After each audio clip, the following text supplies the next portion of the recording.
Three, two, one, let's go. Here we are, 401 Sports World Network. Today, wonderful day, Sunday, February the 15th, 2026. And I'm in the studio today with Mr. Henry Brown, returning once again. And when Mr. Brown's here, you know it's gonna be good. So how you doing today, sir? I'm doing great. Just trying to get great to be here. All right, I definitely appreciate you championing along here and joining in because man, the NBA we haven't had much time to talk NBA thus far this year, but usually around this time, it's the All-Star weekend, and once you hit All-Star weekend, the NBA, then it's the race for the playoffs, and also recently trade deadline and all that good stuff. So teams are now going to really make their move here, or some teams will not make their move, and that's what we're going to talk about today. And that's the tanking. The sports world has been really big on talking about what's going on in the league, and we had a couple teams that were fined and disciplined for quote unquote tanking, and so I wanted to get your thoughts on that. I'll give mine as well, and we'll go from there. So before we get rolling, everybody, make sure you hit the like button, hit the subscribe, hit the notification bell, and share because sharing is caring. How do you find us, you ask? Well, you go to YouTube and you type in 411 Sports World Network.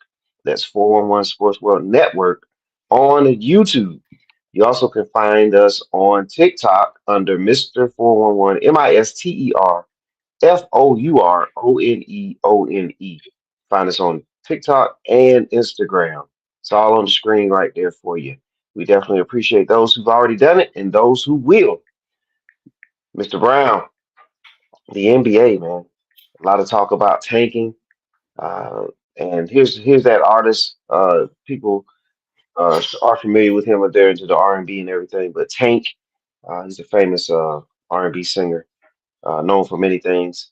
But the league is Yeah. also now known for tanking. And so let's get your thoughts on the tanking situation here. Um, Commissioner Adam Well, Silver had to answer some questions about it. But Mr. Brown, give your take on it. well,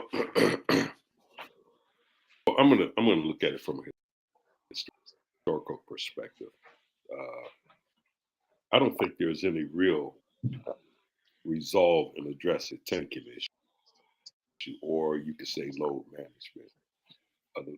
Because they don't lose anything. Yeah. You charge $1,000 for allegedly tanking. Now you have a team that have players that are scoring well, could win the game in the fourth quarter.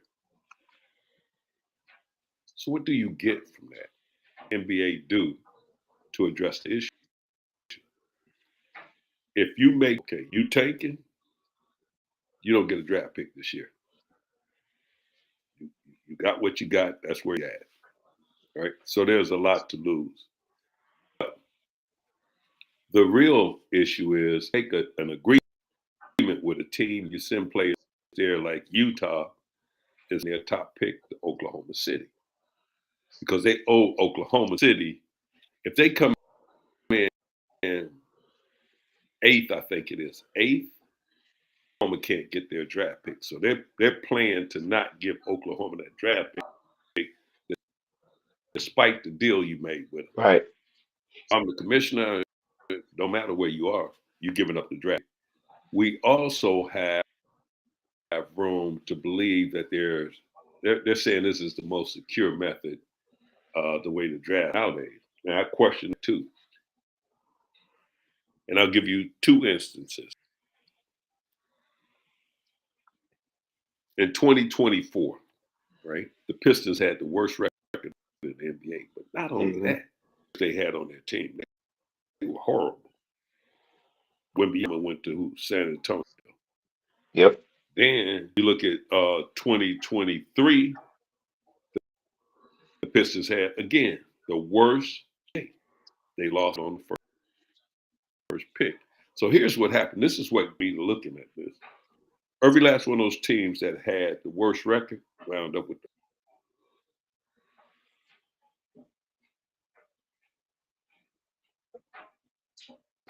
Oh, Mr. Brown. Hmm. fifth. Oh, go ahead. Yeah, pause on Mr. But Brown. all right, so the NBA want what they call parity, but the competitiveness is what they call small market. I don't know how you call San Antonio a small market team, but if you history, they got David Robinson, and they Hmm. built dynasties with those two guys. You get Wimbyamba. Yep. Now, Yep. here's where it becomes murky to me. Look at Don just to go to LA. Then you turn around and what? Get Cooper Flag. You know, you replace one another. And so you're trying to convince me that all above board. I just don't see it. Maybe I'm a conspiracy theorist, but I just don't see that happening. These teams that lose finish through the NBA draft. Now, what they do is let's just say the three of us have the worst record in the three of us get a 14%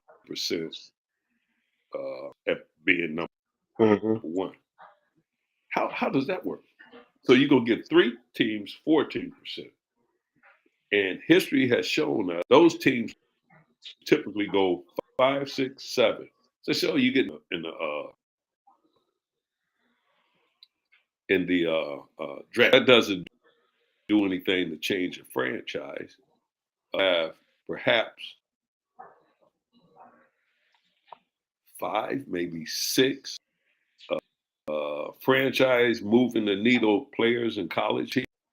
You have AJ Dybantsa. You what's my guy name out? Dad playing in the NBA. Oh, Boozer. Boozer. Then You talking about Boozer? you have the Yeah. kid at North Carolina. You have the kid at North Hmm. Carolina, Wilson, I Right. think his name is. You Right. have two kids at Kansas, and you have the guy at UConn, the big guy. There's no guarantee they're going to move the needle for you, get you a championship into it. Right. So, how do you determine that either one of them is going to, and they'll probably wind up with a team that doesn't have the requisite skill set or talent to be competitive. So you run them. Look at Anthony Davis. Once he left, he had a great career. Then went to LA and they Yep. bounced him around. He's a world class down. Look at Trey from the Atlanta. I thought he should have been Hmm. traded 3 or 4 years ago. You could have got a house load of stuff for him, but you wait until his first injury, and now you move him on to what? Someone like Washington. What'd you get in return? You don't a franchise changing player because Atlanta is still what mediocre. So again, and I see things from the perspective of if you have how many people can sit up, you and I can sit up and tell them, oh, they don't have the talent on that team. So they're not going to win anything. The number one pick go to that talentless team. I asked you that question. Doesn't make any sense to me. I view it purely as if you want to fix tanking and load managing, they have to pay a severe penalty. Is you can take all you want, but it's gonna cost you a draft record. You're gonna wind up with the last pick of that year's draft, and I could be wrong. Well, I mean, there's a lot of different opinions out there on what to do. So I don't think you're wrong. I think that there's some elements to what you're saying that that definitely would deter teams from tanking. But I just look at it like this too. It's Teams get better through the draft. That's what the draft is supposed to be, right? And there's times that organizations they have the draft picks and they draft the wrong players, or the players don't pan out, or however you want to look at it. Then you have organizations that, like for example, OKC. I mean, they've been landing and hitting on their draft picks, the players that they drafted. They built their team through the draft. The Detroit Pistons, they built their franchise back up primarily through the draft.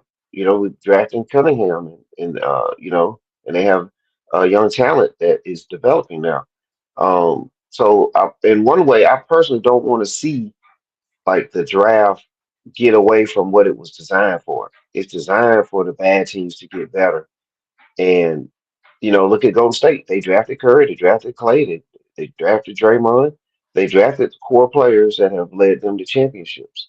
Um, so my real issue is with the organizations. That's who I think the league needs to investigate. Are the organizations that have uh managers in positions that are not doing their job. If you're not drafting well, you're not doing things like that. Well, then maybe, we need to get some better people in to do that kind of thing to help teams, rise from the bottom. Because using Detroit Pistons, going back to the days of Isaiah Thomas, remember they were bad for a stretch there when they came out of the 70s into the 80s. Um, and they drafted Isaiah Thomas and then eventually acquired Bill Laimbeer from Cleveland and, drafted some more players, drafted Dumars and drafted Rodman and, drafted Sally. And like eventually they built a team that became a champion. So it can be done and it's been proven through the years. I just don't understand why some of these organizations are not, doing what they supposed to do to build winners. Another issue though that you did touch on, that Mr. Brown, that you touched on, that has really started is the teams not playing players to kind of preserve, not giving up the protected draft picks. Like, that is something that's really ridiculous. Like, uh, that's that's that's too much gamemanship now, because now you're manipulating the games that people pay money to go see. If I pay to go see Utah play Atlanta, and I spent $100 to go to that game or more, I don't want to see Utah playing their players and then sitting them in the fourth quarter just because they're trying to make sure that they protect their future draft pick.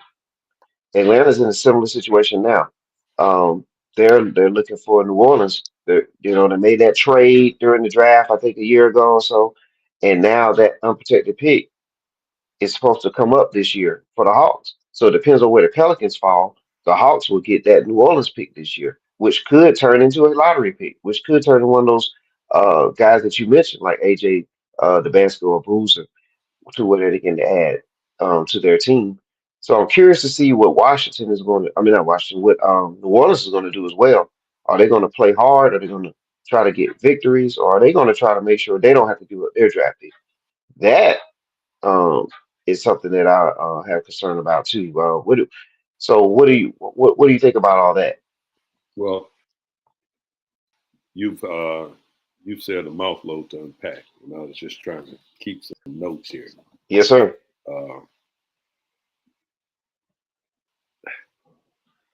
so solely put it on management. Hmm. Because you have a business that people, you have to understand, NBA is a business. Billionaires now that own these teams. The process. Uh, for example, I'll give you a classic case. The new owner of the Dallas Mavericks. She wanted to build a casino, build an arena with a casino in there. Like, oh, yeah. So she got pissed. What she do? Trade Yep. Doncic.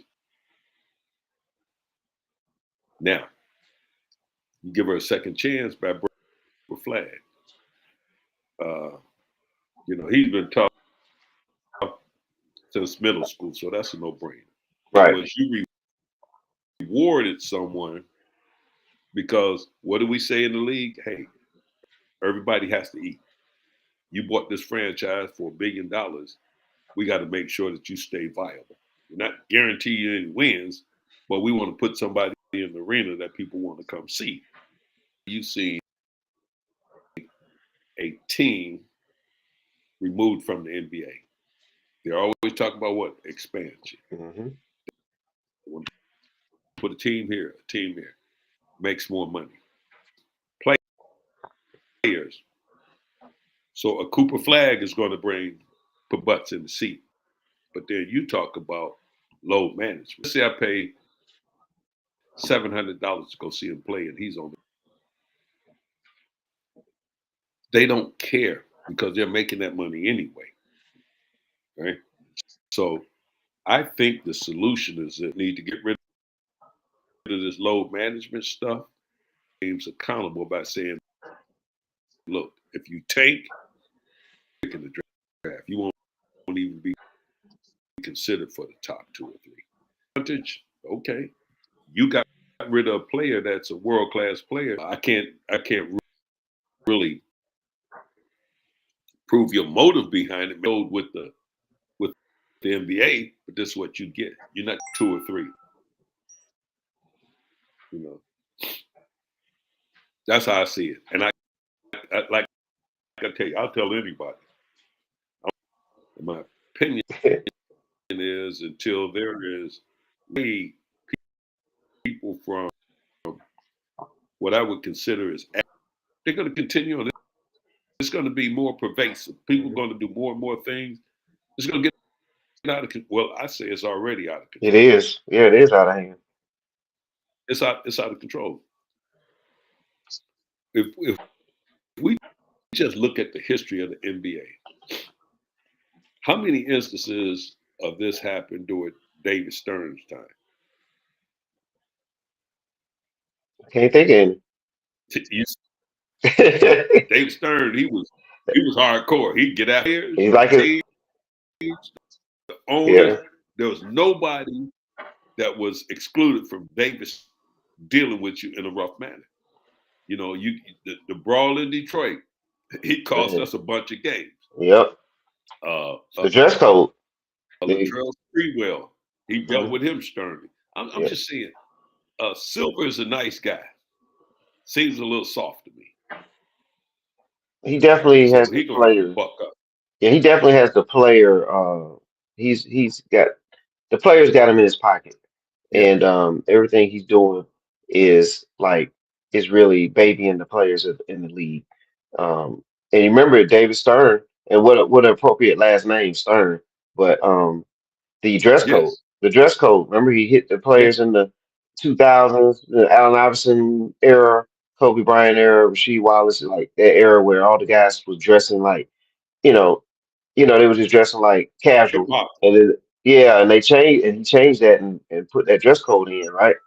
And eventually the guys started wearing suits to games. And so like people didn't like that when it happened, but when you look back at it, it was a good move. Because you want to portray a professional profession with the league. So, Well, that's what I think appearances is are neat. Yeah, yeah, absolutely, Mr. Brown. That's the thing. Um, Yeah, I just think that the league needs to get back to the basics. Get back to the basics. Put everything back like it was, but now target more into the organizations, as you were saying. But because I think what was happening is they're putting a lot of band-aids on stuff and not putting any neosporin on there. They're not putting any antibiotics on there and stuff like to take care of the cuts and bruises. They're just throwing band-aids on top of something and not letting stuff heal properly. And they need to go in, get to the source of things. These teams, players tanking and players not playing these minutes, that minute, like come up with ways to fix that. And then you'll have your competitive play and you'll have your good teams and your bad teams and the draft will fall like it needs to. Because if you go to a format that I heard about that somebody had mentioned, where you let the best team get the next draft pick, well now you just basically stacking teams. So you're still gonna have bad teams. You're gonna have cities that won't be able to realistically compete with other cities if you don't have a draft. And I think they need to probably work with the salaries too I would have like I would have salary base for all the teams. Like you got two slots to pay players this much and two slots to play players this much. Then that way, if you got a quote unquote elite player, there's going to be two slots on every team where those elite players can get that elite money, and that will, encourage players to play wherever because now they can get paid wherever. That kind of thing. If you decide to manipulate that, okay, fine. You go to this team that don't have any max slots available, and you have to take like the third, fourth, second, third level of pay to go play with that team, and that's all you're gonna get, no matter where you go. At the end of the day, they're gonna want to get paid. So if there's a paid, you're gonna go there. You know what I'm saying? So I think they can kind of come up with some ways to make things work that way too. But it's not as easy to leave teams. There are so many. Once you're under Yeah. contract, it is what it is. Hmm. But I believe in a free market. Your talent should get you what if my talent is worth 10 million a year, so I don't see Yeah. putting a cap on that. But like I say, the solution for me is this: we have a product, and that product is going to be top notch every night, like the NFL. If a player's not playing, you report up to the league office Right. by independent doctors saying, "Hey, he's out for this reason." Here, I don't know that the NBA. I don't know if they do that or not, but way is that, and on the face of it, sometimes if it looks suspicious, it's probably suspicious. If it tastes hinky, it's probably hinky. Process. You're gonna. I don't care who you are. You can look at it. They just don't have talent. But you're gonna penalize them by giving them a 14% chance of getting the number one pick. That's not gonna work because there may be two or three of you with 14%. You divvy that up between the three teams and the other teams with 5% here, 10% here. Hmm. I don't, for the life of me, understand how Wimbyama ended up in San Antonio when the worst record in the league the year he was drafted was Detroit. They didn't have any talent. They didn't have any talent. Uh, I'm not a Duke fan there. People telling me he's doing a good job in Detroit. Well, I'm biased. I'm like, you know, I'm a homer. I keep an eye on my teams out of Michigan. I'm not a Michigan fan. I'm a Michigan State fan. But if Michigan is Hmm. playing anybody outside of the state of Michigan, I'm with them. So I understand loyalty to that extent. But loyalty has to translate into players appreciate. I mean, uh, audience appreciation. You got to show that you appreciate your audience. Uh, when you start manipulating the data, and I know you've heard of the old axiom: something's rotten in Denmark. Yeah. This draft is rotten. Yeah. Well, You know, I mean, the NFL has a draft, and they have the worst team drafted. Gets the best pick, and there's no hoopla about that. So the formula works. It's just a matter of the league. Um, taking care of some things where teams have been manipulating their way to that spot. That's what has to. That's where you got to get below that band-aid and find out what's really causing all this. And they need to bring some people in to resolve that because if they continue at this pace, it's just gonna bring more negative feedback to the league. That could be a beautiful league like it once was. it's easy. Yeah. Um, It's easy. They getting that draft pick regardless of what you do. You giving it there up. you go. You There can you go. tank all you want. If we don't get you this year, we'll get you the next year. So whatever you do, you help yourself. But OKC is going to get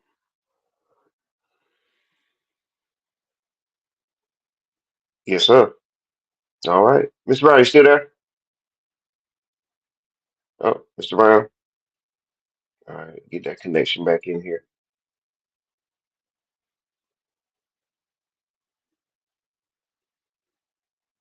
All right, let's see if we can get Mr. Brown back in here.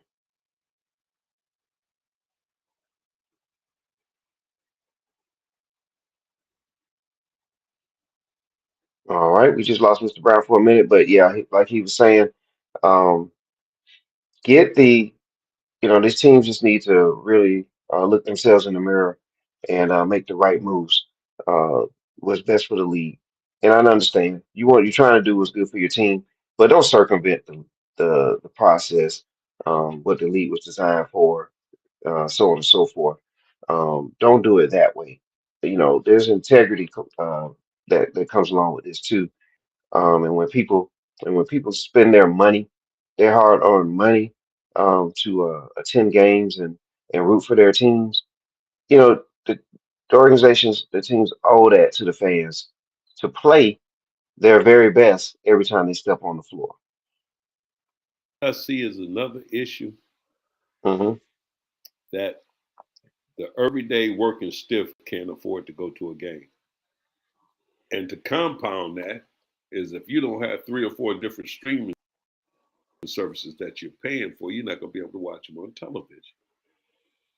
So greed is a natural byproduct of success because pricing the little man out, you know, in my age, the first time that I went to see, and I saw a lot of games.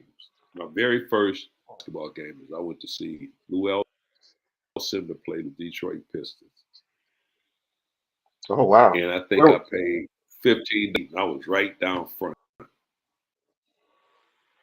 Uh, and watching him destroy the Pistons. And when the game was, they were up at 2 or 3 points. They kicked me the ball. He held it straight up in there, and they were jumping, moving around.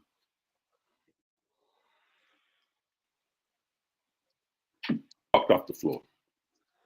yeah, Yeah, but there, you have so many advertisers. They get 75 tickets. They build these luxury boxes. It's pricing the little man out of the game, and you can't even watch television on Sundays anymore. You bring this All Star game in. I watched Unrivaled 101. I had a better. I mean, it's on television, so I don't have to pay. I don't have to stream. Uh, that's what I enjoy. So, again, I think yeah. it's the game has gotten away from the little man, and I don't think we'll ever be able to get it back. Yeah, that genie's out the bottle because you have Yeah, the different sports leagues, NFL. You got games on Amazon Prime. You got a game yeah. on this network, that Disney. network, Netflix. Yeah, um, NBA, like you said, man. Like you got to have Prime. You got to have Prime. You got to have Peacock. You got to have some sort of cable. So you have to jump around to catch these games. They're selling all the games off. Uh, it's happening in all the sports, and it's like it, it really is taking us out because I think somebody did the math one time. You got to pay almost like $700, $800 somewhere in there just to watch all the games if you want to pay for all the different Yeah, services monthly and all that. yeah. NBA. Hmm. Yeah, so it's like I mean, at this point. You're right. I mean, it's all about that money, and the average fan just has to sit back and pick and choose when they can watch it. At this point, and yeah, go ahead. So Memphis sitting there, Utah. Correct. Lady is doing work. Then what they Yep. do? Shut him down. Let's shut them down. And the question is why? Preserving that pick, not want to give up a pick, a protected pick. Yeah, yeah.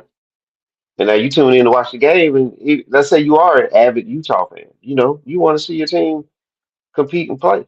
You know what I'm saying? And if you Yeah, do on the other side of the fence, you're looking to see if Utah win or lose, so that your team is gonna either get retained or get that draft pick to help your franchise on the other side of the right, fence. So, right. it's crazy. Yeah, that's interesting though, Mr. Brown. Like, man, we'll see what the league, what direction they go, and everything. But I want to get your opinion on the All Star Weekend because that's where we are right now with All Star Weekend. I saw the 3-point contest. I watched that. I watched something Dame this won it. morning. Yeah, Dame Lillard won that. Not even playing this season. That's the irony of all this, right? When you talk about the load management and Yeah, everything. But here's a guy who's truly injured, like legitimately injured, but he was willing as a star player to participate in the competition and win it. You know what I'm saying? It was a good 3-point contest in my opinion. But um, there's some things going on with this all-star matchup like tonight. It used to be East versus West, which is my favorite personally. And they've tried all these different ways of trying to spice up the matchups and get these guys to compete against each other. It was you draft your own players, team LeBron and team whoever, Steph, and then they draft, and then it went to we're going to play to a certain score. I mean, just trying all these different things. And now they're doing the international players versus the domestic players format. So Kevin Durant was interviewed, and he immediately, shot fire across the barrel to Joker and Luca, right? They were saying, I guess the people that was interviewing him was like, "Hey, are you guys going to play hard and so on and so forth?" And KD basically was saying, "Well, you need to ask Luca and the Joker too, because they don't take this serious as well." And Stephen A. jumped in on it and had his comments. It's on the screen. But I want to talk to you, Mr. Brown. What is your take on the All Star Weekend and the matchup, particularly the main game, when you don't see the teams really competing in the All Star game? How do you feel about that? the last All Star game that I sat and watched was the East West game, and you had players going at it. Going at it, they were playing defense, they were rebounding, they was running and scoring. Hmm. It was about it was about the victory, and so now there's something that's not there. So you're gonna tell me, well, we're gonna the Europeans to play the Americans. What does that you know? By any stretch of the imagination, I can label a process.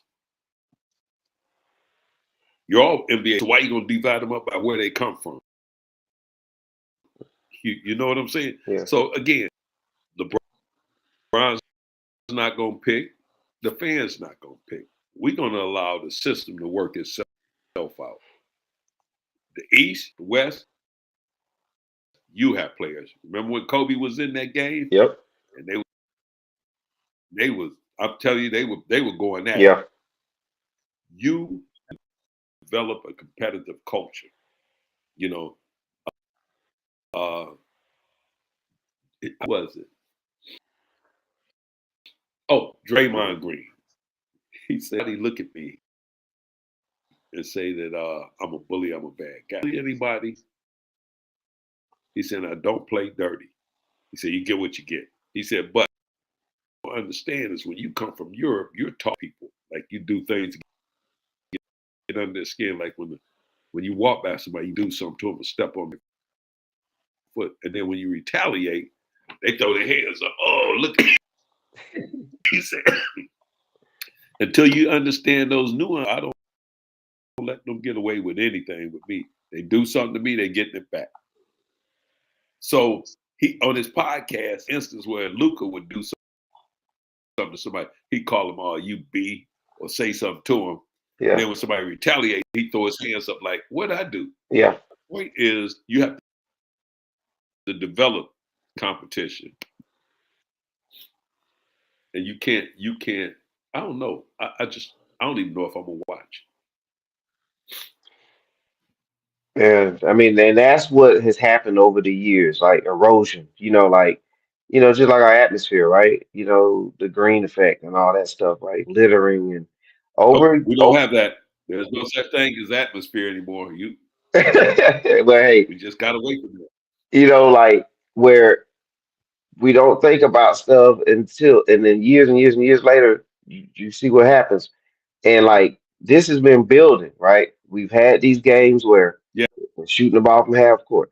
They're they're just no one's playing any, like literally playing no defense. And no it defense. progressively has gotten to the point where fans are just like, well, this is what we expect. We expect you not to do anything, and so we're not going to watch. I remember an All Star game here that I watched. Uh, Let me see. It was the 1986 All Star game. Also, the 1987 All Star game.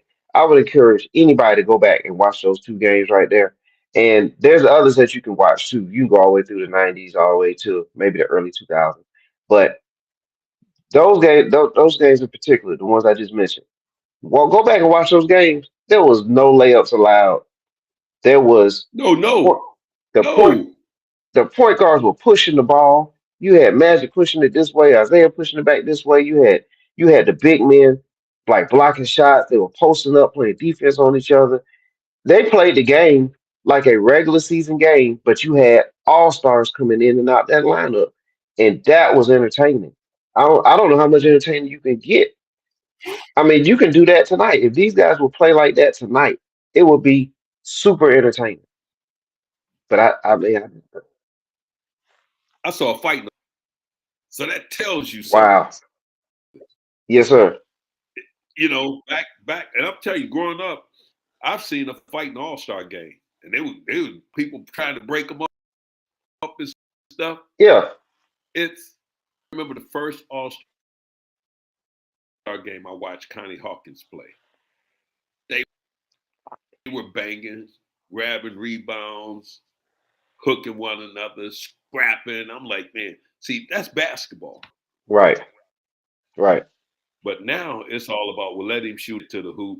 Don't play any defense. right. Let them rebound. And those are cheap rebounds. There's nobody going for the board. So Yeah, whoever happens to be where the ball lands gets the credit for the rebound, but that's not a real rebound. You know what I'm saying? right. Like they're not going after it. They're not getting after it. And that's all the fans ask for. Just get after it. Another one that comes to mind played in All Star game. He didn't take prisoners. Right. Not take prisoners in the All Star games. And so I think what we've turned it into is a business, Hmm. you know. Yeah. But I think Kevin Durant is correct in his assessment. Yeah, I mean, I think he's right. I mean, I think he's fair on that. I mean, I think it's enough quote unquote blame to go across the board. I mean, it's not, and yes, definitely. I mean, players, the non-domestic players, they have a different approach like to the stuff outside of the actual game. A lot of them are just basically they play for their team, their organization, and then when that season's over with, they're going back home, and that's how they conduct their business. But I think there's You, enough blame to go around for everybody. you know what I would love to see? What's that? Non superstars. You get this the second you watch how that work out. Oh yeah, they gonna go at it because they Yeah. have something And to play for. do you know how many players say I can't remember.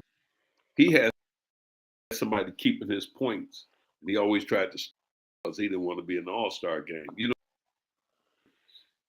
All Star game interfere with taking my family, so I don't need to be an All Star. I know Mm, I can play. The people in this league know I can play, and I represent myself quite well. And he's one of those guys that never made All Star team. He said, I don't have any interest in being an All Star. He said that gets me a wow. nice break away from basketball, and I come back and retool, and I'm ready to go. Mm. But let me I ask tell let you, me ask this: what's the purpose of the All Star game? it's a good question. The purpose of it for me, I mean, in my opinion, is to showcase the league. It's to showcase your star players, um, and it's for the fans. It's supposed to be that dream matchup for your fans and celebrate the league. That's really what it is. You know what I'm saying? That's what it at its core. That's what the All Star game. And I only could take that Forget back that. to me being. You don't get it now. Not you don't get that now. You don't get it in the NFL with the Pro Bowl. Yeah. That's gotten so bad that now they don't even play football. They just play flag football. I mean, Like it's I like, said, and the first they don't even use the best players. Mr. Brown, the best players are not even playing in the Pro Bowl in the you, NFL. I'm gonna take. I'm not a Kobe Bryant fan, but he was the type of guy. Hmm. He's like, I don't take breaks. He said, when I get Correct. between the four lines, you gonna play. Yep. He said, why are you defending so hard? He said, because that's what I do. He said, I can't allow myself to be friends with you. It's just like Chandler was talking about Kobe. He said we were in the Olympic Village walking around, and Kobe was just using MF and cursing. He said, man, they got my blood boiling. He's like, yeah, what's wrong, Kobe? He said, I can't be around them. He said, I don't want to be friends with them. When I see them on the court, I want to just, he said, I want to kill them. He said, and then I'll let Yeah. my guard down if they treat me nice. He said, so I got to go. Kobe would never Yep. go to the village. All he did was think about who he was going to get. Yeah. See what I'm saying? Uh, Yeah. these European players, I think, don't get the real NBA. I don't think so because Yeah. there's no you can't do this. They like a free flowing game, Hmm. and I played in Europe. Yeah. There's not a lot of they like the game to go flow. Come to Yeah. America, you get beat up. Yeah. It's a different You know, style. Yeah. And I think yeah, that style has also filtered into the NBA, the current product, it and had. we're seeing that on a night in night out basis as well. It's like, you know, the days of going down the lane and you have to take a you free throws, no layup rule. Like Yeah, that's gone. You that's know what I'm done. saying? That's Hmm. gone. And good morning, Hot Tub Tony. Hot Tub Tony has comments here. Like he said before the program, Oh, the league has softened the game. Yeah, and that's exactly what we're talking about right now. How the game is softened up to the point where players are not they're not competing at the level, and it's not all, but it's enough to where it's definitely obvious. The teams on most of the time it's not competing. They're not playing hard like it used to be. The no layup rule. I mean, we know that there was a time if you was in that paint, you're gonna have to shoot free throws uh, in order to get your 2 points, and there's nothing wrong with that. no. But man, those days are gone. Yep. So let's say good morning to Hot Tub Tony. Appreciate Hot Tub Tony. Make sure you follow him too on all his social media. The one and only Hot Tub Tony. All right. Yep. The one and only Hot Tub. All right. So yeah, man, that's what's going on with the league. The All Star Weekend. It to me it needs to get back to East versus West. And I think you agree with me on that because you said the last time you watched a great All Star game was East West because that brings back pride. Now you're playing for your conference. You're playing for your Western Conference, your Eastern Conference. For that one game, it's about which conference is stronger and all this mixing the teams up, the players up, and all this kind of stuff. Like, just get all that out of there and let's get back to compete. You know what I'm saying? I like what Damon Lewis said after he won his 3 point contest. He said it put himself in the one opportunity he had this year to actually compete. And players with his mentality, like that reminds me of a Kobe. That reminds me of a Michael Jordan, where you had that kind of competitive wanting to beat somebody. Magic Johnson had a smile on his face all the time, but he was ready to cut your throat. Larry Bird, they Yeah, they want to win. Like yeah, we don't care. Remember Bird came in 3 point contest, walked in the locker room, said, "Who coming in second?" Like let's compete. And that blood that man. When I saw Booker really trying to beat Dame Lillard in that 3 point contest, I was excited about that. I was like, and even though Booker didn't win, I felt like, man, I got to see some of the better 3 point shooters in the league compete. Like they actually put it on the line. And that's where a lot of players are not doing that. They're not putting themselves on the line, win or lose. You know what I'm saying? It's okay. I think people will respect that a lot more. you know, culturally, we've shaken the country up so bad. Every All-Star game was East-West. For Right. example, in football, you used to have East-West Shrine game. Hmm. You get the college football players, they come in, they play, but now it's a business. I can't because I'm getting out this year and I might get drafted and I don't want to go in the league injured. We've developed a culture of being. We have a culture of financial inducements. Okay. How much money am I going to get? What am I going to get? You know, Hmm. you Yes, think sir. about those players who didn't make that kind of money. And I'm for the money. Don't get me wrong.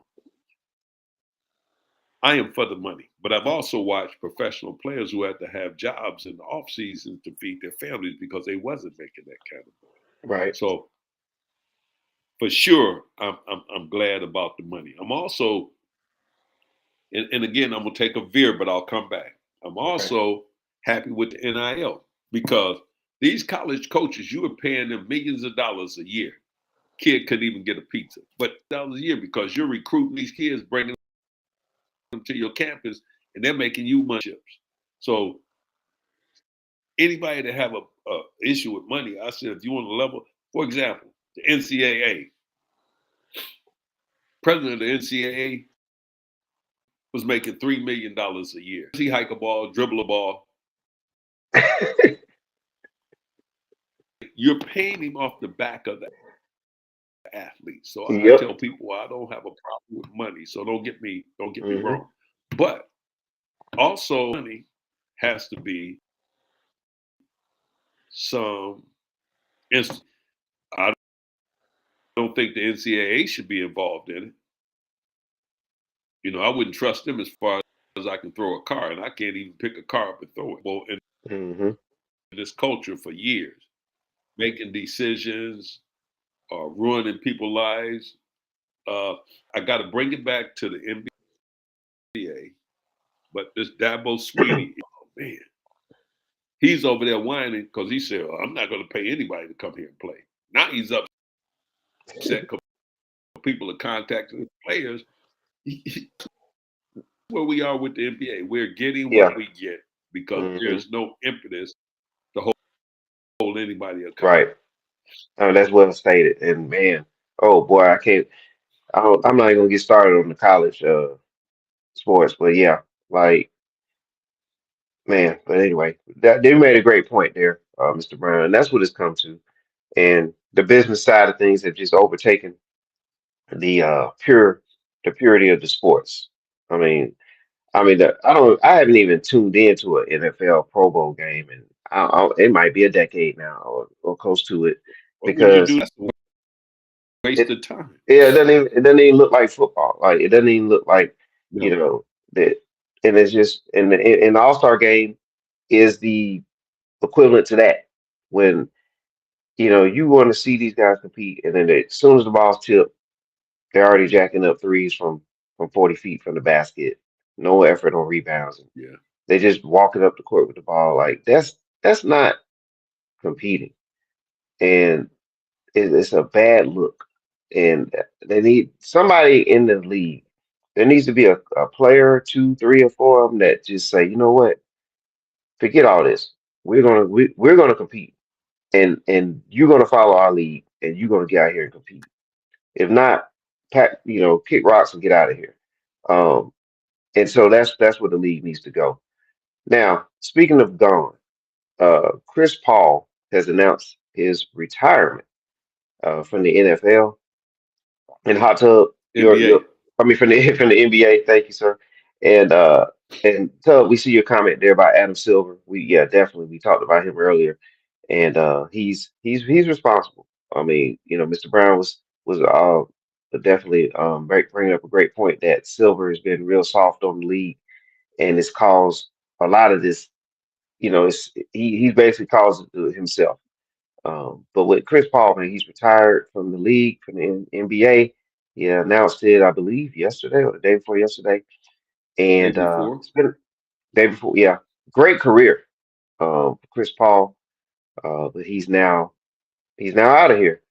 What would you have to say to someone who's never seen Chris Paul play basketball before and never seen him play in the NBA? What would you have to say about this guy? You miss opportunity to see a real basketball savant. He's intelligent, played the issues with him. He should have been able to have after 20 years in the NBA. I just think he was dealt a disservice, and I'll always think that. Who's the coach for the Clippers now? Ty Lue. I think him and Ty Lue had a very very heated, but they won't discuss it. I Right. see Chris Paul coaching in a Yeah. couple of years because guy's smart. It's a game. I put him on the same level as Jason Kidd. Yeah. Both of them, but I just think that I know he should have been treated better than this going out the door. The players had to stop and do something for him. Yeah. Mr. Brown, I agree. It's criminal that Chris Paul didn't have his uh his farewell, his swan song, his flowers given to him on the way out. For him to, to have to send a letter is bless you, to have a letter slide out the league during All-Star weekend. Like this is embarrassing. Like this is one of the greatest basketball players to ever lace it up in the NBA.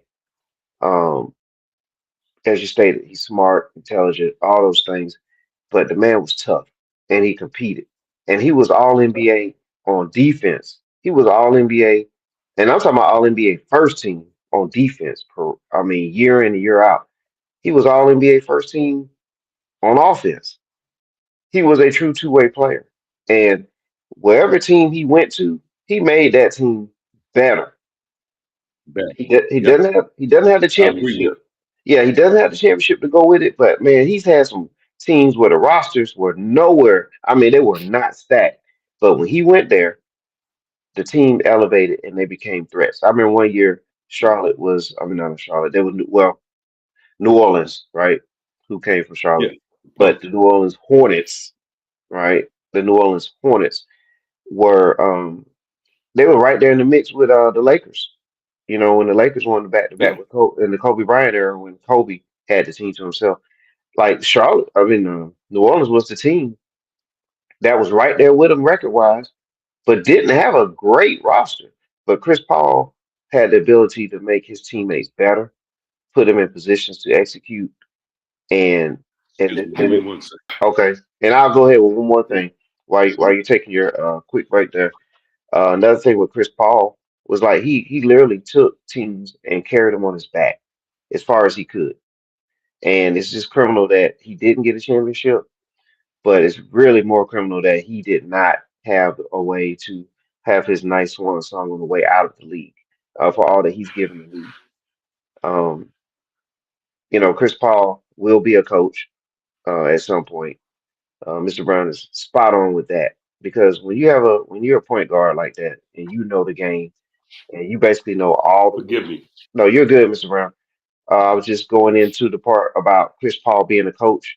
I'm glad you mentioned that because actually on our social media page, I posted that Winston-Salem State, right? And that's where he's from. He's from that Winston-Salem area in North Carolina. That they just fired their coach. And Winston-Salem State, for those who don't know, is a HBCU, and it's in the area where Chris Paul grew up. And you know about this, Mr. Brown. Earl the Pearl Monroe played there, and he was the number two pick in the NBA Well, draft, right? and that's what I was trying to say to you about big house games. Yeah, Subsequently yeah. resulted in his leaving. Hmm. But these reach out to some of these players and get them on their staff or make them head coaches. Yeah. And wouldn't that be a great spot? That'd be a Yeah, great spot for Chris Paul absolutely. to step right in. Yeah, step right in. be the head coach at Winston State. You're from the area.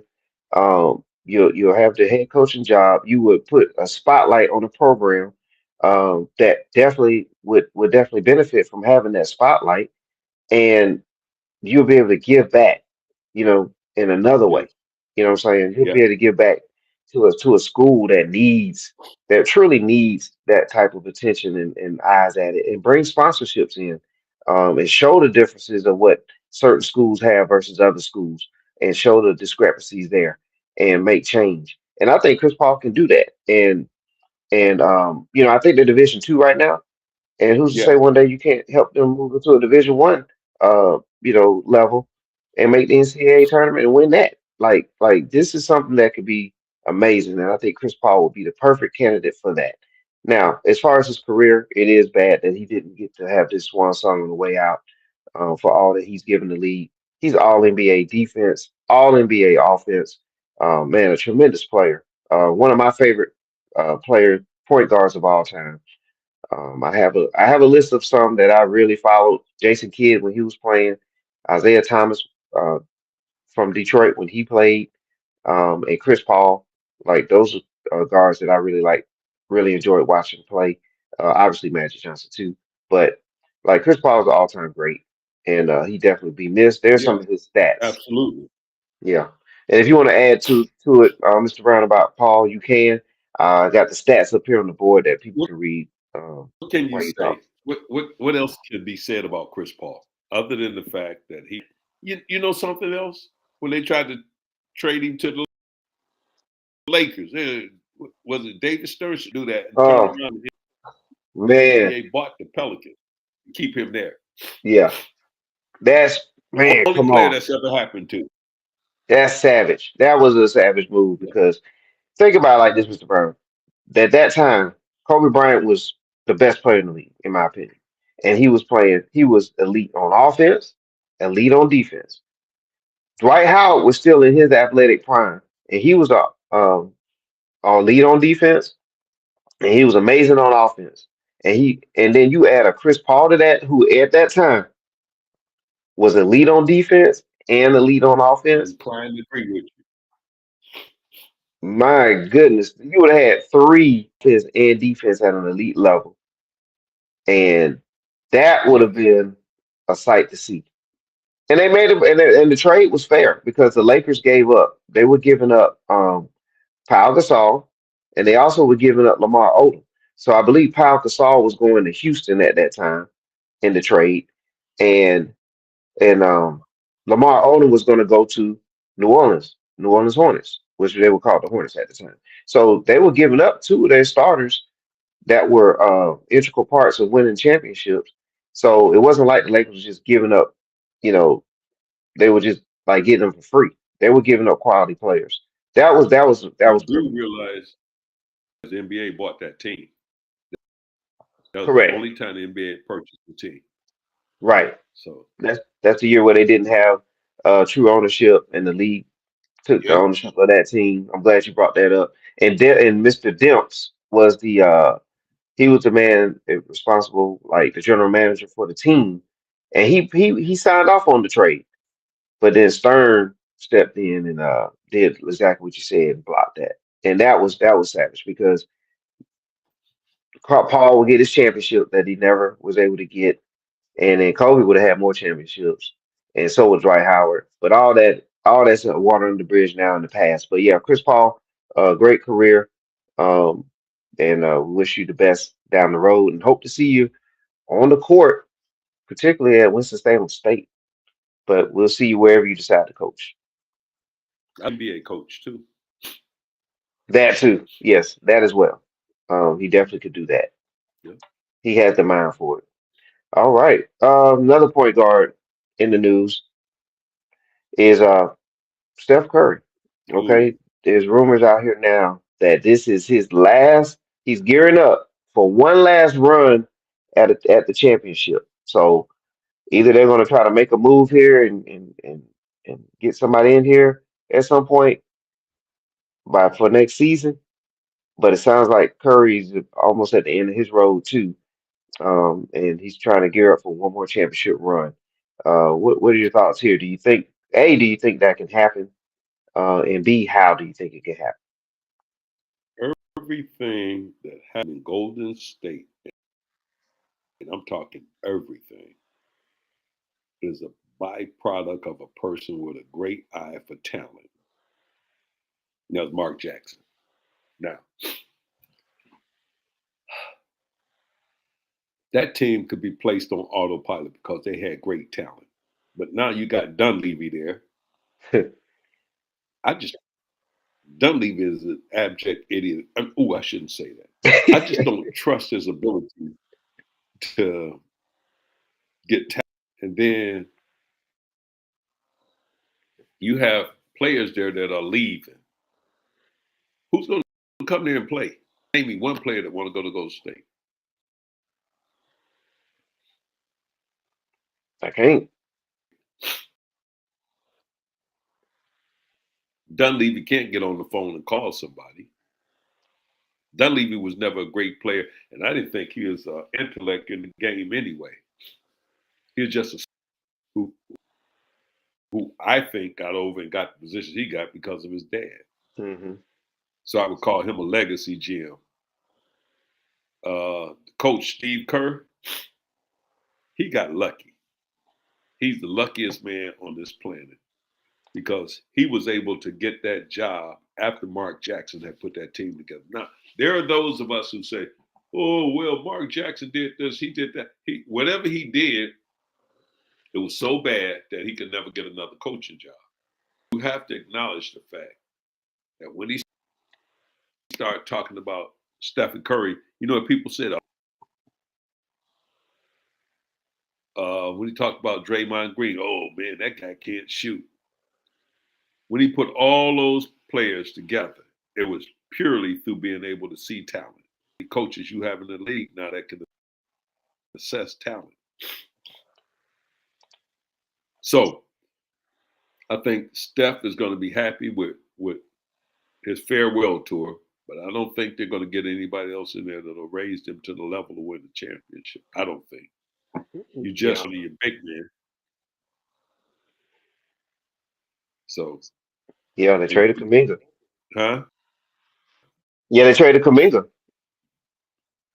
Going to put him in the running for a top draft pick. Get back. I like, They're but gonna- realistically, I don't think he has a chance of.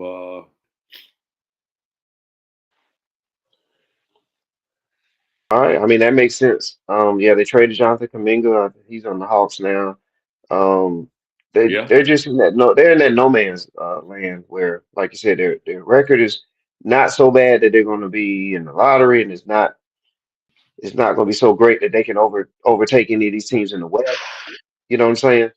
Like it's going to be hard to take over teams like the Nuggets, Spurs, OKC. Like they're not in that level anymore. You're just kind of right there in the middle where you can No. make a decent playoff run. I mean, that's pretty much where they are. And then you had the injury to Butler now. So the one player that you did bring Yes. over, now he's out.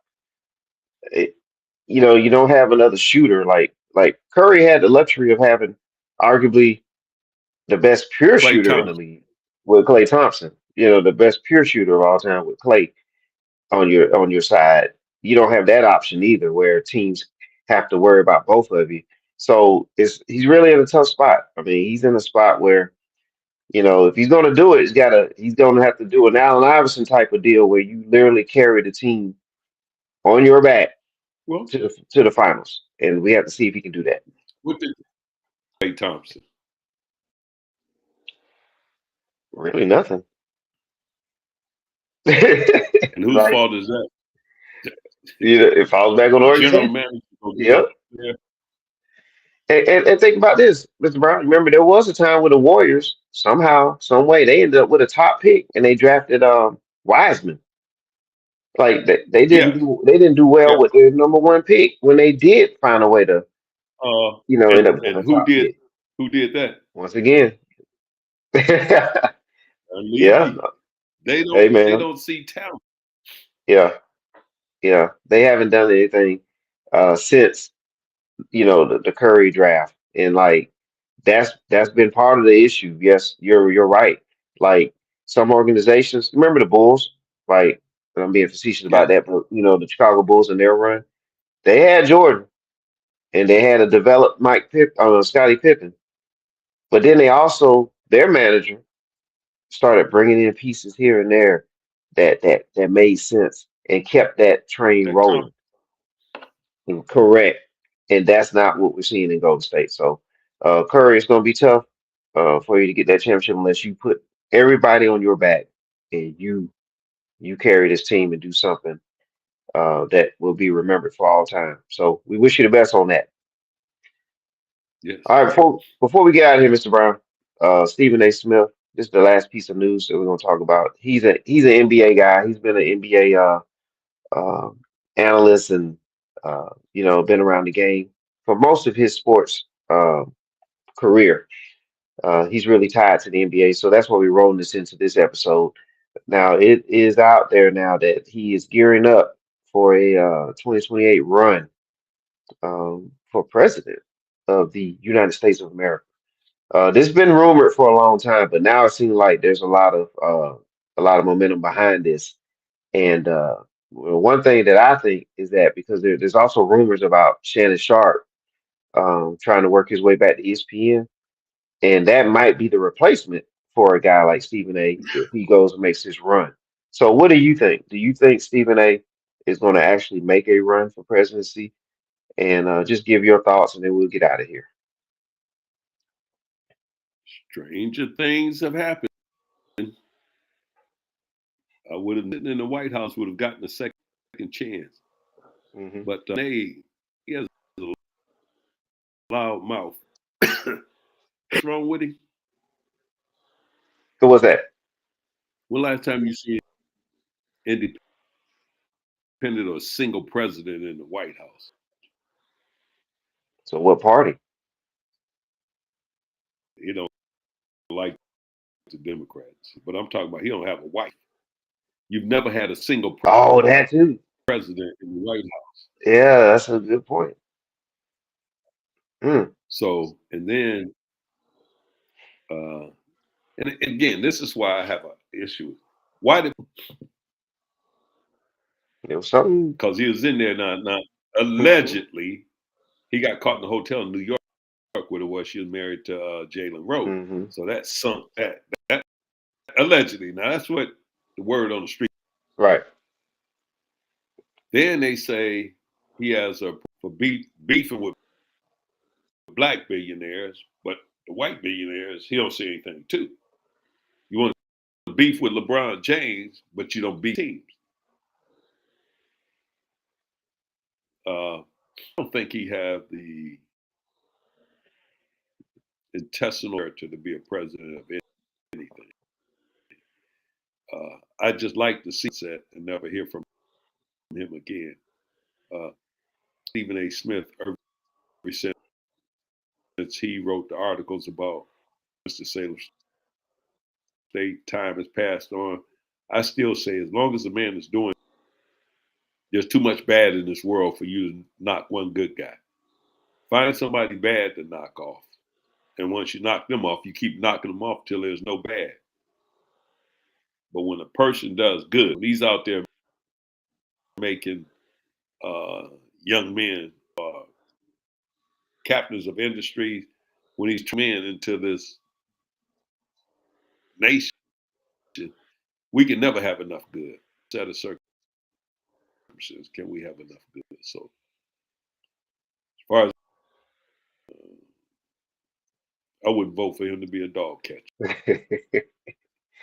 All right. Well, I know. hey man, that's why you're here. Wanted to get your thoughts on that with Stephen A. And man, so we'll see what happens here if he actually goes through with it. There's definitely gonna be a lot of scrutiny. Um, if he does, so I hope he's prepared for all that.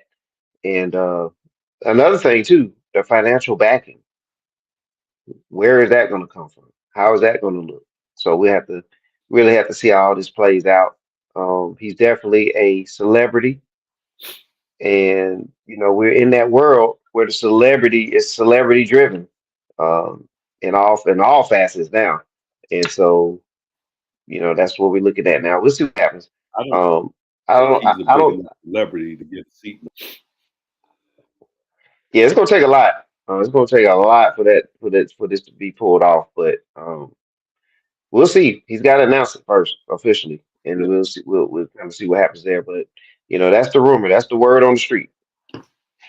people want to know. All right, Mr. Brandon. All right, Yes, sir. Well, hey, man, I'm glad absolutely you. enjoyed myself. Yes, sir. I'm so glad you joined today and dropped your knowledge. And again, every opportunity that I get to speak with you, it's much appreciated, Please, and I learn a lot. And I still oh, I wanna get back into when you talked about your game when you saw Lou Alcindor play Detroit. I want to do an episode where you can dive deeper yeah. into that, if you don't mind. Just I, give us a take, how you it know felt, what's what it was funny? like. You know what's funny when I tell you that Pistons used to play at this place called Cobo Hall, and I remember being a sophomore in basketball practice. We would get reduced price tickets. I'm gonna tell you this. I'm gonna get out of here. So Yes, we sir. get reduced price tickets. So when we got out varsity practice, then the reserves, then the freshmen. So a couple of guys had cars, so we just rushed to the games, and we get in the game, and we'd always there getting there before us. His name is, how the hell you get here before us? Y'all was in practice. I'm just, I'm here. So what he would do was pick up, after Yes. the games, he'd pick up all the program people throw in school and sell them. So we're in practice, and my boys left me because I was in the whirlpool. And I saw him. I said, Edgar. He's like, man, what you doing? I said, man, I'm trying to get to the game. He said, come on, hurry up. So I'm like, he must have a car because he beat us down here. We would run 2 blocks, and the bus would sit there and wait on him. So we get on the bus, and the bus drop you right off in front. It's the Hamilton bus. It dropped you right off in front of Cobo Hall. And we go in the game. So my boys would be there. I'd be there with Edgar. And they, man, how you get here? I said, I'm hanging with Edgar. So you know what they started calling him? To this day, everybody called him Cobo because he used to be the Cobo Hall. So we call him, I say, Cobo, what's going on? He'd be like, that. His sister say, why do y'all call my brother Cobo? I said, you got to ask him that. Yeah. But you have, and to this day, he's a great friend. When we talk on the phone, I say, what's nothing, man.